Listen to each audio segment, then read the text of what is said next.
Many companies are delaying plans to bring workers back to the office because of continuing concerns over the spread of the coronavirus. One big concern is the recently discovered Omicron version or variant of COVID-19. Health officials are still studying the Omicron variant, but there have been early signs that it may be less dangerous than the Delta variant. Delta is still responsible for most coronavirus cases, especially in the United States, and continues to cause hospitalizations. But a number of unknowns surrounding Omicron has led companies of all sizes to rethink plans to reopen their offices. Technology company Google and the nation's second-largest automaker, Ford Motor Company, are among those that have once again delayed their return-to-office plans. Other businesses that already brought workers back are considering adding extra safety measures like requiring masks. Officials in Britain, Denmark, Norway, and Sweden also have recently asked employees to work from home if they can because of concerns about Omicron. Meta, formerly known as Facebook, and ride-sharing company Lyft recently announced they were letting workers delay their return when offices fully reopen early next year. Meta still plans to open its headquarters at the end of January, but will permit workers to delay their return to as late as June.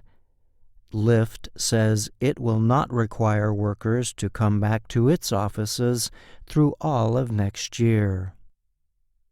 The moves come after many big companies decided to postpone requirements for workers to return to offices in the autumn.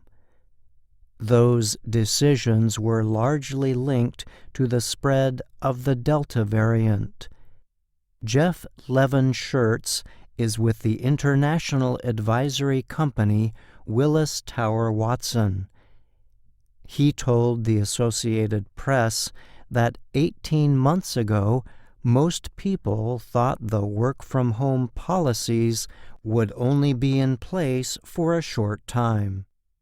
But the pandemic has thrown us many curves, and employers need to continue to be nimble. Willis Tower Watson carried out research involving 543 companies that employ 5.2 million workers. The research showed that on average, 34% of employees permitted to work from home remain remote. The results found that the number would drop to 27% by the first quarter of 2022. However, the research was completed before news of Omicron came out. Lawrence Gostin is a public health expert at Georgetown University in Washington, D.C. He told the AP he does not think there is enough scientific information on Omicron to support company decisions to delay their return to office plans. He said there is likely to be a continuing series of new variants as well as rises and falls in COVID-19 cases going forward. We shouldn't disrupt normal business activity at every possible trigger, Gostin said. He noted that a combination of protective measures such as face coverings, vaccinations, and ventilation methods are highly effective at preventing virus spread in the workplace.